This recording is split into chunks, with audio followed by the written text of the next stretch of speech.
Om Santi Om. Salam Rahayu. Asyhadu an la ilaha illallah wa asyhadu anna Muhammadar Rasulullah.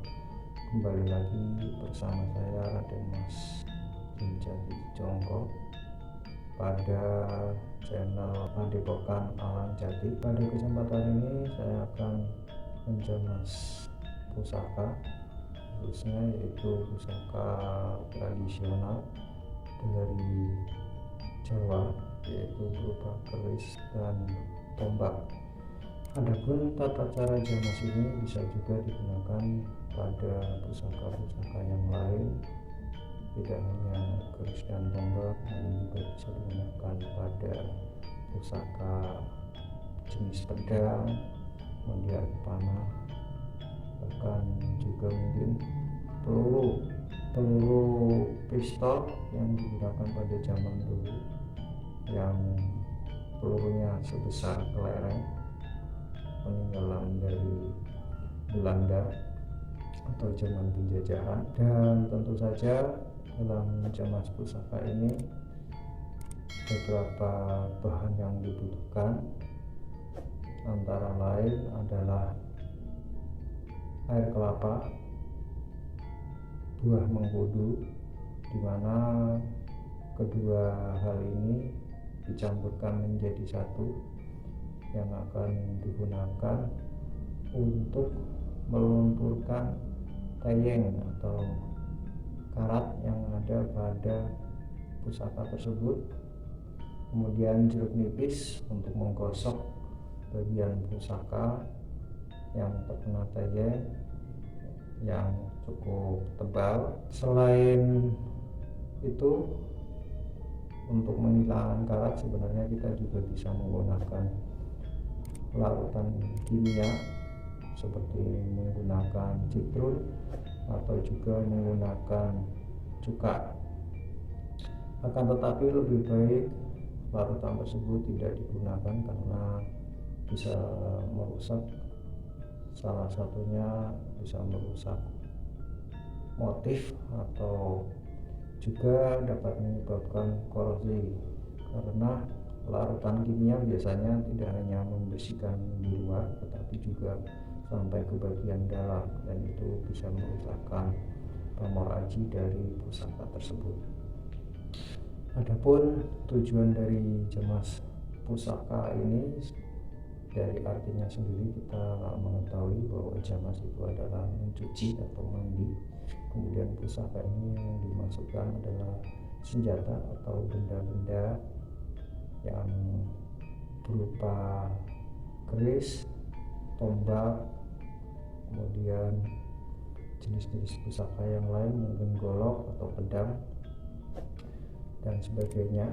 Dan selain itu, orang Jawa juga meyakini bahwa jemas pusaka ini tidak hanya membersihkan pusaka tersebut dari karat, besi yang berkarat, tapi juga dapat membersihkan energi-energi negatif yang ada pada pusaka tersebut, sehingga pusaka tersebut tidak akan mencelakai pemiliknya. Tentu saja selain itu, pusakanya juga akan terlihat bersih dan motifnya juga terlihat. Adapun bahan-bahan lain untuk menjemas pusaka ini adalah kembang. Kita bisa menggunakan kembang setama, kembang telon, atau juga kembang tujuh rupa, di mana ketiga kembang ini memiliki filosofinya masing-masing. Jadi minyak yang sudah dipersiapkan, kemudian dupa, kemudian di sini juga ada kembang stama, kemudian air kelapa dan kembang yang sudah dicampurkan menjadi satu seperti ini. Sebelum kita menjemas pusaka, sebaiknya kita bersuci terlebih dahulu, berwudu, atau juga bisa berpuasa terlebih dahulu.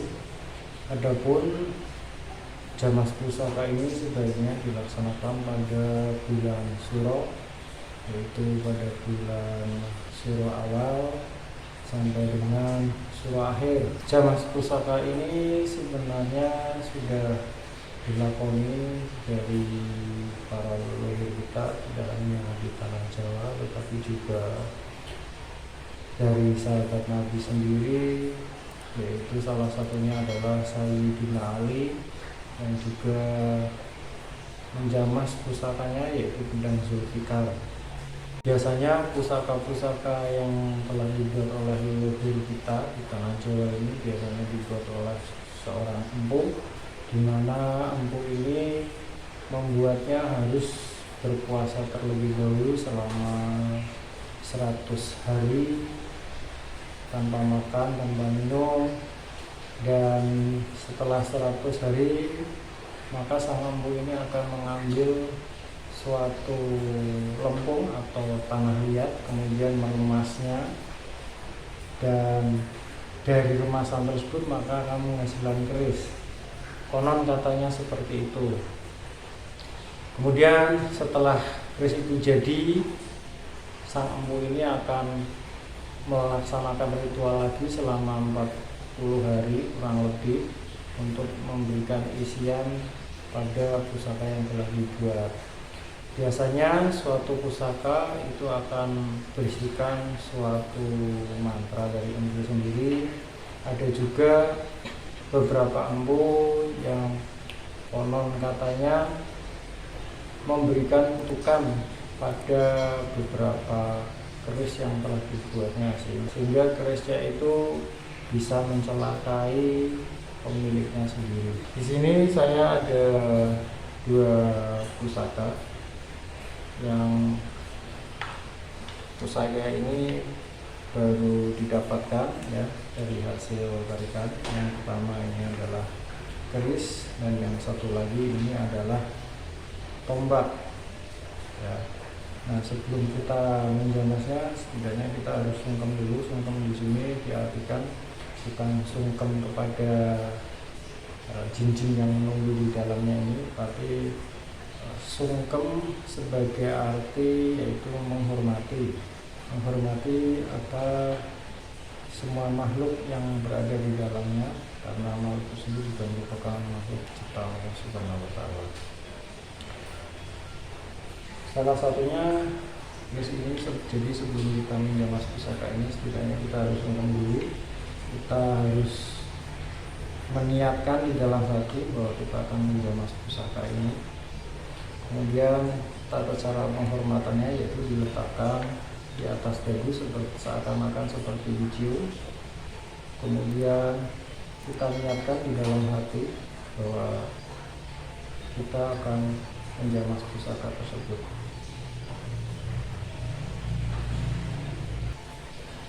Kemudian kita tarik pelan-pelan dari rangkanya.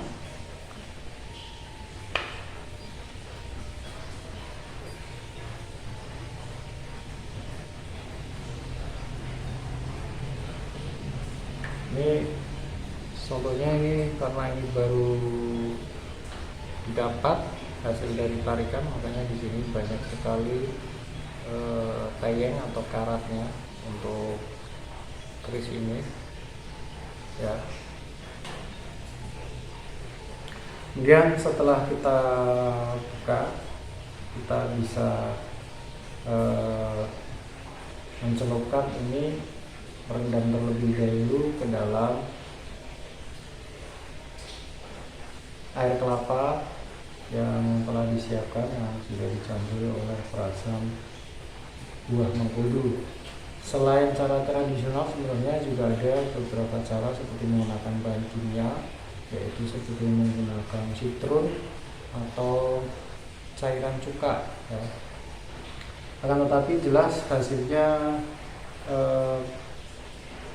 tidak terlalu bagus, karena selain bisa menyebabkan polusi pada pusaka tersebut, pamornya juga akan menghilang ya. Jadi kalau misalkan ada corak tertentu pada pusaka tersebut, itu akan memudar. Jadi alangkah baiknya kita jamas pusakanya secara tradisional. Setelah kita rendam, kita bisa mulai menggosok pusaka tersebut. Kurang lebih rendaman pusaka ini setidaknya sekitar 1 jam ya, rendam agar hasilnya lebih maksimal. Dalam prosesnya ketika menjamas ini tidak serta-merta karat yang ada pada pusaka tersebut akan hilang ya. Setidaknya untuk menjamas pusaka ini butuh waktu 4 sampai 6 jam, bahkan mungkin sampai berhari-hari ya, agar hasilnya lebih maksimal. Kemudian dalam rendaman tersebut kita bisa menambahkan yaitu bunga setaman atau kembang telon ya. Bunga di sini dimasukkan seperti contohnya bunga melati ini.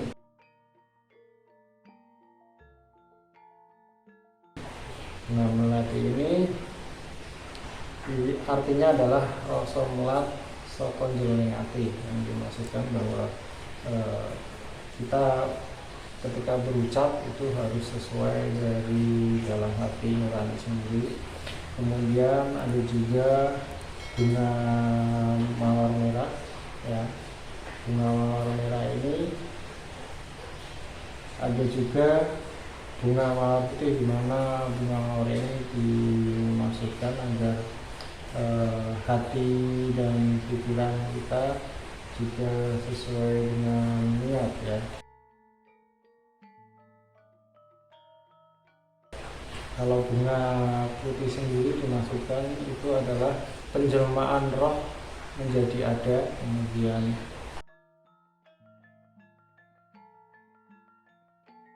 bunga merah itu merupakan perwujudan dari manusia ya, perwujudan dari manusia. Kemudian bunga kenangan. Bunga kenangan ini kenangin nongol ya, jadi selalu mengenang apa yang dulu kita berikan ya, ajarannya, nasihat dan sebagainya.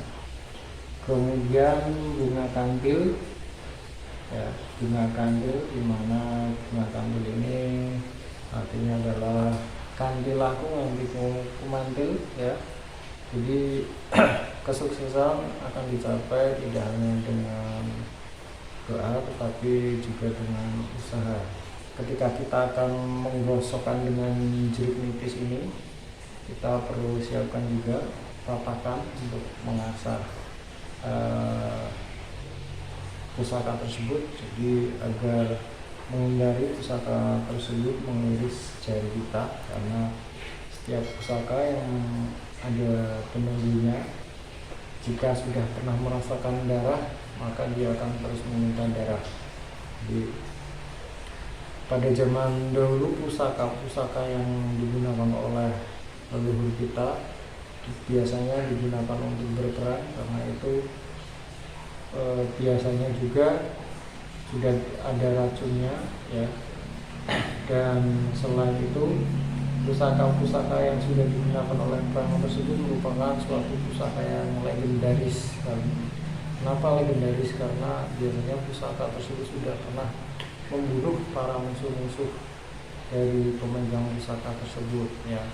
Untuk keris yang mempunyai luk atau engkau itu biasanya digunakan oleh para pejabat atau para petinggi, sedangkan yang lurus itu biasanya digunakan oleh para prajurit ya.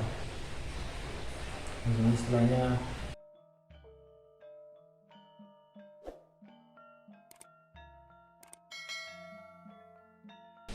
diusahakan untuk menggosok pusaka ini terkena kulitnya, karena yang digunakan untuk menggosok pusakanya yang lebih berguna adalah kulit dari jeruknya sendiri. Seperti ini, kita gosok dari pangkal sampai ke ujung.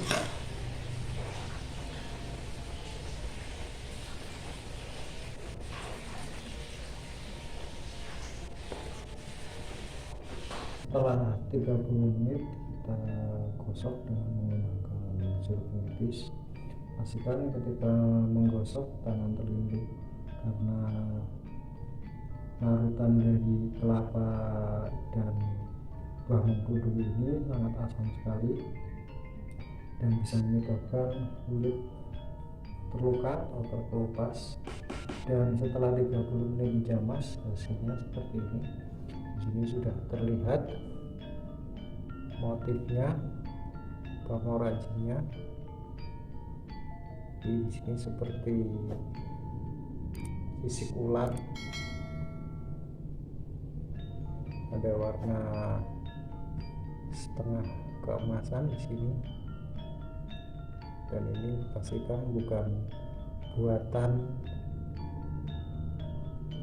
zaman sekarang, tapi ini merupakan peninggalan zaman dulu. Dan ini karatnya cukup tebal karena ini merupakan tarikan, hasil penarikan pusaka seperti ini. Kalau penarikan pusaka, kalau ada yang menarik pusaka tapi tidak ada karatnya, bisa dimungkinkan itu penipuan. Di seperti ini, bentuknya seperti ular. Jumlah looknya juga bisa dihitung sendiri pemirsa. Nah, untuk tombaknya seperti ini.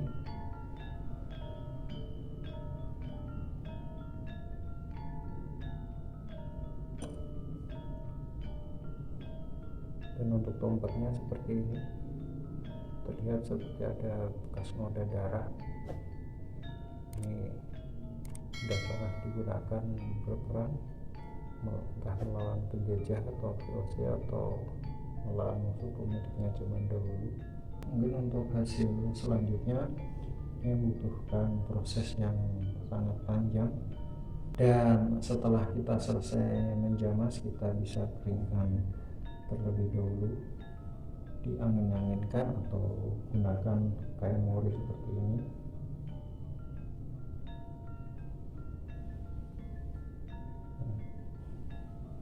Akan lebih maksimal lagi kalau kita membusi ini dengan air sabun, tetapi kalau kita menggunakan air sabun pastinya juga akan menyisakan bekas sabun di pusaka tersebut, jadi hasilnya juga kurang bagus sebenarnya.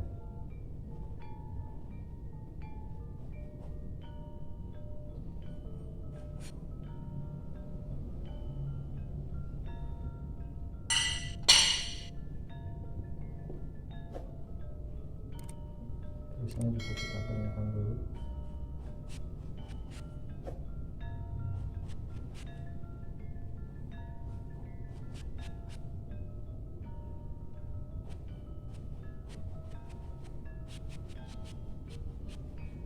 Ini pemirsa hasilnya,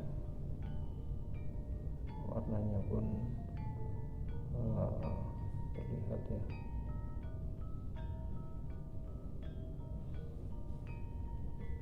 Setelah selesai kita keringkan, ini sebelum kita masukkan ke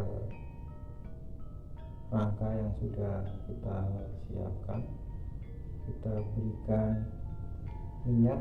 Kita bisa berikan minyak cendana ataupun minyak misik ya.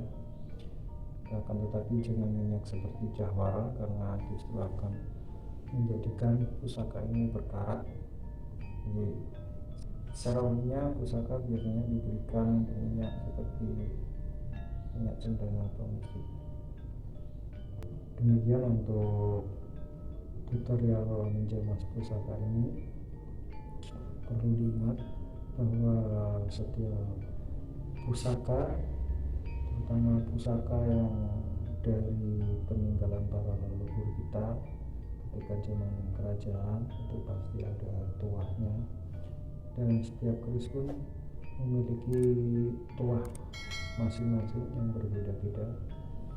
yang dikhususkan kepada pemiliknya ketika dibuat oleh seorang empu.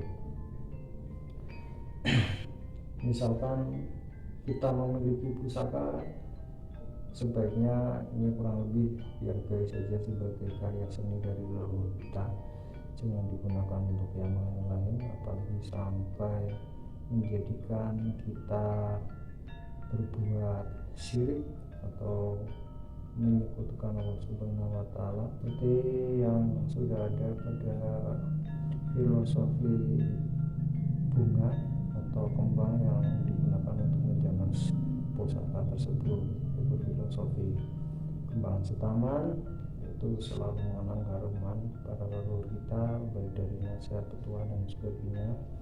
Kemudian atau juga kita juga bisa menggunakan kembang telur, yaitu yang memaknai arti dari Tritunggal Jaya Sampurno berupa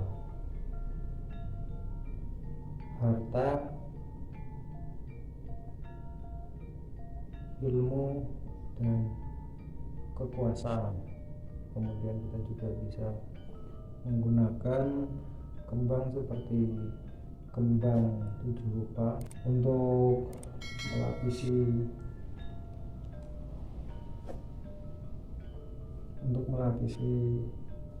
pusakanya. Kita bisa oleskan pusakanya seperti ini.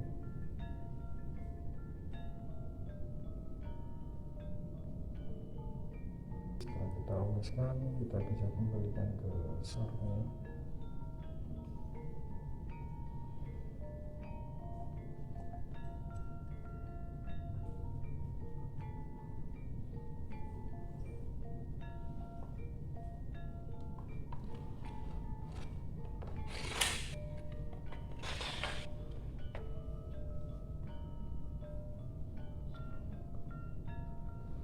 Setelah selesai, kita berikan penghormatan untuk pusaka tersebut. Demikian pemirsa untuk jaman pusaka pada kali ini. Terima kasih telah menyaksikan channel Alam Jati. Jangan lupa untuk like dan subscribe pada konten Alam Jati, dan sampai jumpa lagi pada video berikutnya. Wassalamualaikum warahmatullahi wabarakatuh. Om Santi Santi Santi Om. Salam Rahayu Rahayu Rahayu. Wassalamualaikum warahmatullahi wabarakatuh. Takdir Alam Jati.